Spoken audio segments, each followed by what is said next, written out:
Lereng merbabu adalah potensi bagi segala jenis tumbuhan. Salah satunya tembakau. Hingga 3 tahun silam, tembakau menjadi penyumbang perekonomian bagi Pak Tony dan keluarga.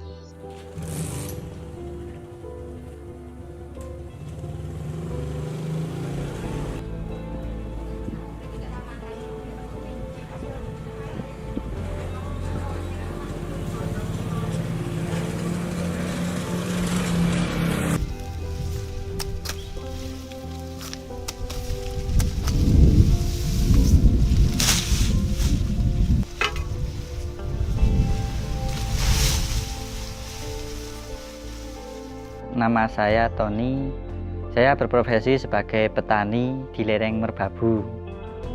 Saya memiliki 2 orang anak. Istri saya sebagai guru pendidik di PAUD tersebut di desa ini.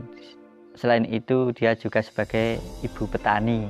Jadi setelah dia mengajar di PAUD, dia juga berladang, bercocok tanam di kebun.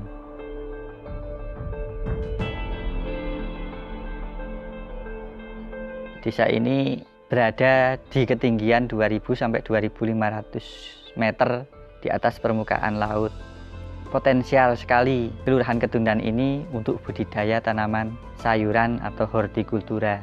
Mayoritas penduduk di Kelurahan Ketundan ini adalah sebagai petani hortikultura atau sayuran untuk musim basah dan perkebunan tembakau atau jagung itu di musim kering.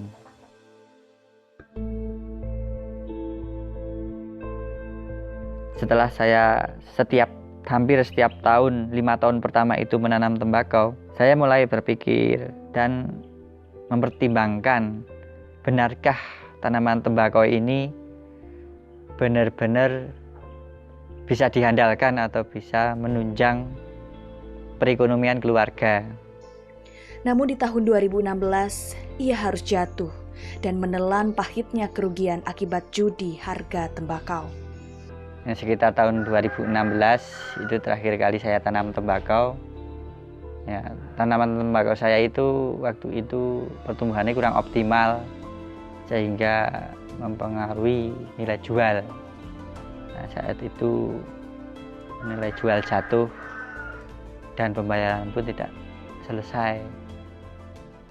Disitulah titik terendah saya dalam dunia pertanian ini.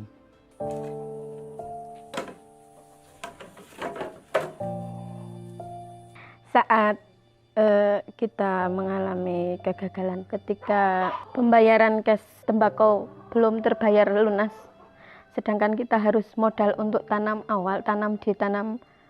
musim penghujan, taruhlah di masa-masa kritis itu, di masa-masa itu benar-benar yang kita sulit.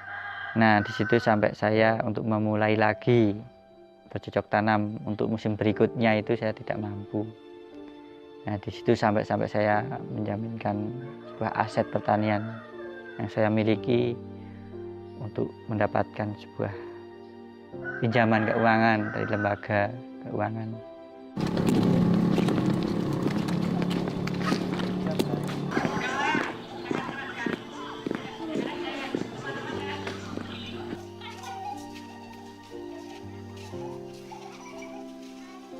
Setelah mendapatkan bantuan pinjaman melalui lembaga keuangan itu, saya baru bisa untuk menggarap atau mengelola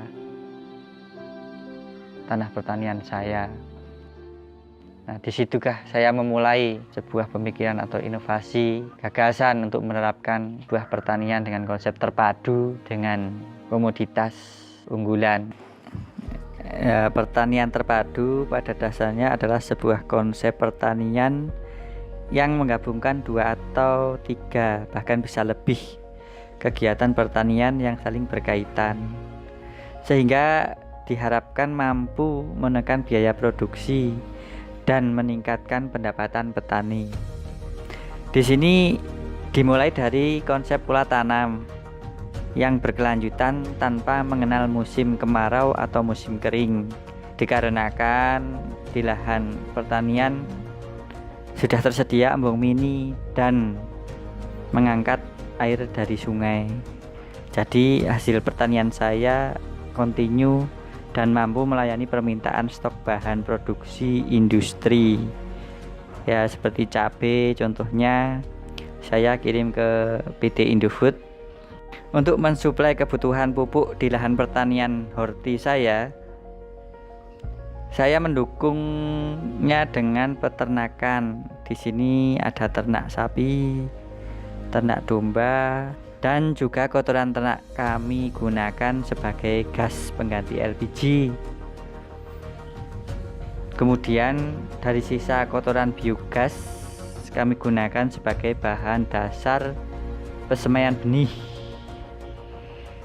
Ya, mungkin sekilas itu gambaran pertanian terpadu yang sedang kami gagas, kami upayakan. Semoga sedikit ilmu pengetahuan sehingga petani-petani yang lain bisa sedikit punya gambaran bahwa sebenarnya pertanian itu ya memberi harapan. Kini, pertanian di Desa Bangsal bukan hanya tentang uang dan lahan, namun juga tentang sapi, lele, cabai, dan keluarga. Jatuh itu bukan alasan, dan bangun butuh alasan. Pertanian selalu akan indah pada waktunya.